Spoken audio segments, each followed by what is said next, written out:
sebaliknya air yang akan kuberikan kepadanya akan menjadi mata air di dalam dirinya yang terus-menerus memancar sampai kepada hidup yang kekal. Perempuan ini kemudian mulai memiliki sebuah pengharapan. Sekarang, siapakah orang-orang ini? Air hidup semacam apakah ini yang mungkin akan membuat aku tidak perlu berlelah untuk menimba air di sini? Di mana saya bisa mendapatkan air ini? Yesus kemudian masuk ke dalam kehidupan pribadinya yang menjadi pergumulannya setiap hari. Dan Yesus menyentuh bagian itu, bagian yang merupakan luka dalam kehidupannya. Dia berkata, pergilah, panggillah suamimu, dan datanglah ke sini. Perempuan tersebut menjawab, aku tidak punya suami. Yesus masuk ke permasalahan pokoknya yang merupakan kebenaran dari kehidupan wanita ini. Ia berkata, aku mengetahui bahwa engkau tidak bersuami. Engkau telah memiliki 5 suami. Dan yang ada padamu sekarang bukanlah suamimu. Jadi engkau berkata benar. Pendengar terkasih, menarik sekali.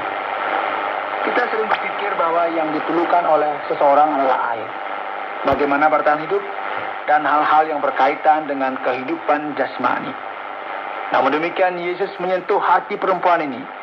Perempuan yang harus menimba air setiap hari. Perempuan yang memiliki masalah perasaan yang serius. Perempuan yang telah melewati banyak penderitaan dan luka. Yang mengalami penolakan dari orang di sekitarnya. Orang Yahudi tidak akan bisa menerima seseorang yang telah cerai lebih dari 3 kali. Jadi bayangkan saja bagaimana keadaan perempuan ini. Perempuan ini telah hidup dengan 5 orang laki-laki yang berbeda. Dan kini tinggal dengan seorang pria yang bukan merupakan suaminya. Oleh karena itu perempuan tersebut berkata kepadanya, kini aku tahu bahwa engkau adalah seorang nabi. Bolehkah aku bertanya beberapa hal? Ya. Merupakan seorang yang katakanlah telah kacau hidupnya. Seorang Samaria yang tidak memiliki petunjuk yang jelas kaitannya dengan keagamaan. Ia berkata kepada Yesus, nenek moyang kami menyembah di atas gunung ini. Tetapi kamu katakan bahwa Yerusalemlah tempat menyembah. Dengan kata lain, perempuan ini berkata, agama manakah yang benar? Apa yang Allah kehendaki dalam kehidupan saya? Kata Yesus kepadanya, saatnya akan datang dan sudah tiba sekarang bahwa penyembah-penyembah benar akan menyembah Bapa dalam roh dan kebenaran. Jadi masalahnya sekarang tidak terletak pada gunung yang ada di sini atau gunung yang ada di Yerusalem. Keselamatan datang dari bangsa Yahudi, namun kamu harus tahu bahwa Allah itu roh dan barang siapa menyembah dia harus menyembahnya dalam roh dan kebenaran. Perempuan ini mengetahui bahwa Yesus merupakan seseorang yang berbeda yang tahu betul mengenai kehidupan pribadinya. Akhirnya ia bertanya lagi sebuah pertanyaan yang lain kepada Yesus. Kapankah Mesias akan datang? Kapankah pengharapan yang dari Allah akan dimanifestasikan di dunia ini? Kira-kira begitu. Ia berkata, aku tahu bahwa Mesias akan datang yang disebut juga Kristus. Apabila ia datang, ia akan memberitakan segala sesuatu kepada kami.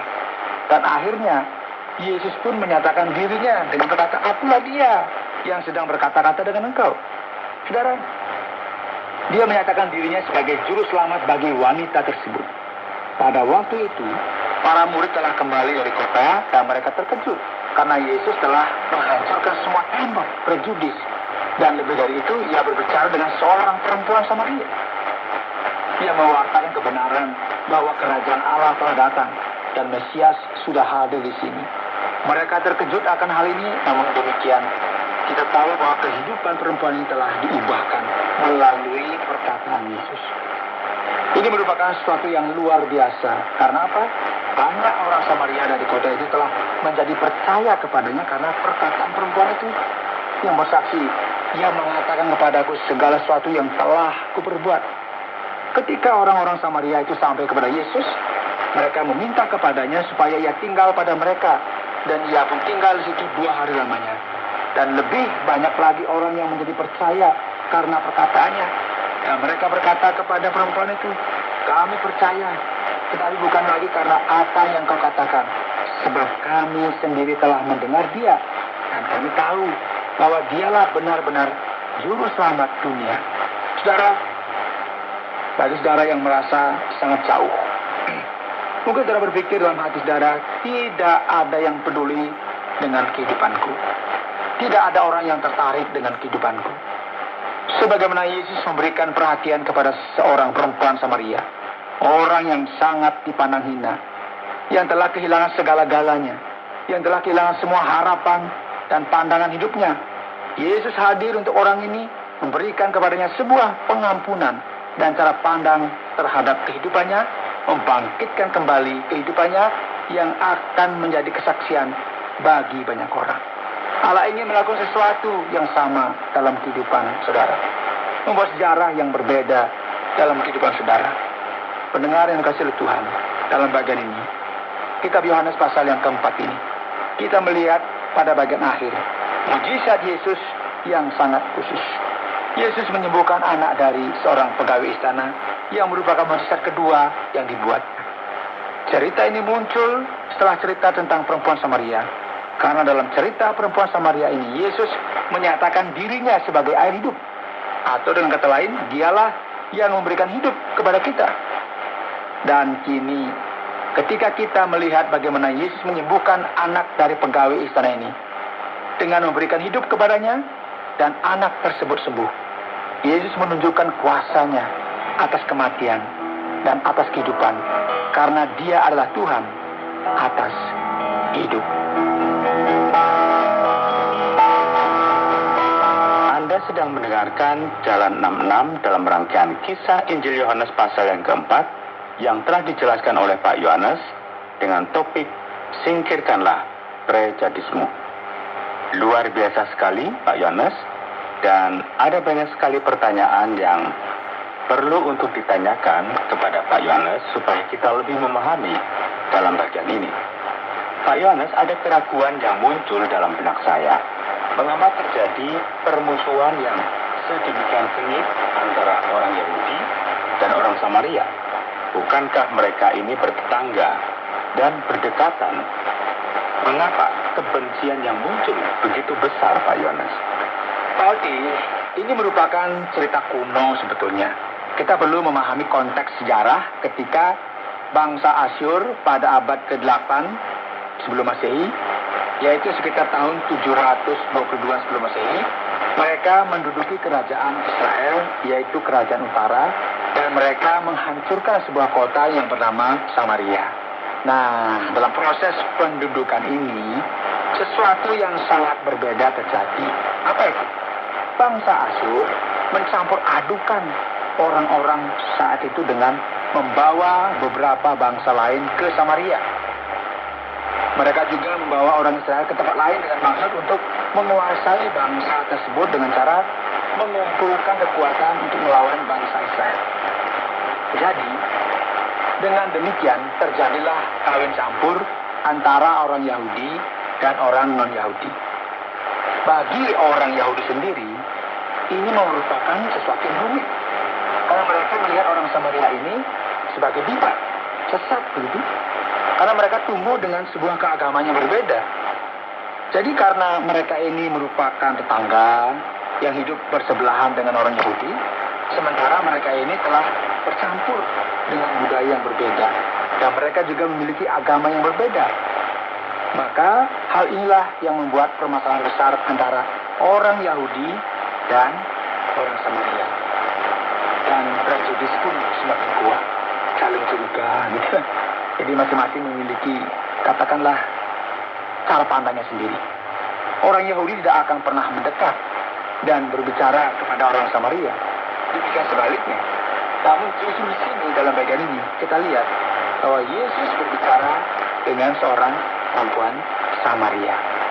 Kalau begitu, bagaimana bisa seorang Samaria, seorang perempuan, dapat mengerti siapakah Yesus itu?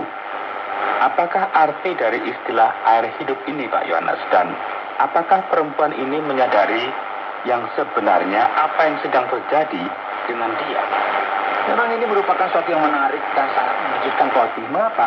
Karena jika kita bayangkan bahwa orang ini yang merupakan orang yang sederhana, tidak tahu menahu mengenai Allah dan agama, dan seringkali kita beranggapan bahwa orang semacam ini hanya peduli tentang bagaimana mereka bisa makan dan bagaimana mereka mendapatkan kecukupan. Jika kita melihat sepintas, sepertinya setiap orang merupakan orang yang materialistis ya. Namun jauh di lubuk hati mereka, seseorang tidak bisa menyangkali bahwa mereka memiliki kebutuhan rohani yang harus mereka hadapi atau menggantikannya dengan sesuatu lain. Dan perempuan Samaria ini yang tidak memiliki pengetahuan tentang agama, yang tidak tahu apa-apa, karena pada saat itu hanya kaum pria saja yang boleh belajar mengenai agama. Dan meskipun perempuan ini memiliki masalah moral dalam kehidupannya, yang hidup jauh dari pusat pembelajaran agama, perempuan ini menunjukkan kepada kita bahwa jauh di lubuk hatinya ada kehausan yang dalam mengenai masalah rohani. Kita bisa yakin mengenai hal ini dari apa yang disampaikannya tentang Sang Mesias yang akan datang suatu hari nanti. Jadi kita tahu bahwa ia memiliki suatu harapan bahwa Mesias akan datang suatu hari nanti dan ia akan mengubahkan kehidupannya. Dan ini mengejutkan sekali ya. Dan ini semuanya menjadi akhir dari semua mitos. Bahwa seseorang hanya tertarik dengan masalah materi saja. Itu mitos. Ternyata orang juga di dalam hati mereka itu memiliki keinginan untuk hal-hal yang rohani. Perempuan ini mengerti dengan jelas apa saja yang disampaikan Yesus kepadanya, dan dia telah siap untuk menerima pesan ini yang telah ia nantikan, idam-idamkan dan dambakan sepanjang hidupnya. Dan Yesus terus-menerus menghancurkan tembok pemisah, ya Pak Yohanes. Apakah Bapak pikir dalam cerita tentang perempuan ini, Yesus tidak terlalu banyak mengekspos dirinya? Dan sepertinya ini sesuatu yang kurang bagus, Pak Yohanes. Jika kita melihatnya dari sudut pandang manusia, Yesus memang telah melakukan sesuatu yang aneh. Karena ia telah duduk dengan seorang perempuan Samaria yang tidak memiliki reputasi baik dalam kehidupannya.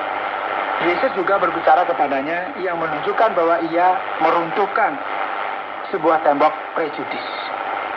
Sering sekali kaum religius jatuh dalam sebuah perangkap, mencoba untuk melindungi diri mereka sendiri dari mereka yang tidak murni dan penuh dengan permasalahan.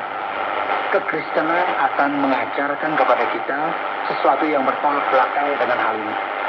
Karena kita justru perlu datang kepada yang sakit dan menolong orang tersebut. Karena sebenarnya di dalam hati setiap orang, mereka memiliki kebutuhan yang sama. Ada orang yang bersembunyi di balik topeng mereka, merasa bahwa mereka ini lebih kuat dan lebih tegar dari yang lain. Namun sebenarnya jauh di dalam lubuk hati mereka ini memerlukan belas kasihan Allah. Mereka memerlukan anugerah Allah dan pertolongan Allah. Yesus rela untuk disalahpahami dan disalahartikan. Ia rela dikritik. Dan ini semua karena ia ingin orang Samaria ini juga mendapat keselamatan. Demikian juga Allah peduli kepada kita. Yesus rela melakukan segala sesuatu supaya kita beroleh keselamatan. Tapi masalah yang dialami oleh perempuan ini sebenarnya cukup rumit. Dalam budaya setempat, mereka hanya diperbolehkan untuk bercerai 3 kali. Sementara perempuan ini telah bercerai berapa kali? 5 kali. Dan telah hidup dengan 5 laki berbeda. Dan kini ia tinggal dengan seorang yang bukan suaminya.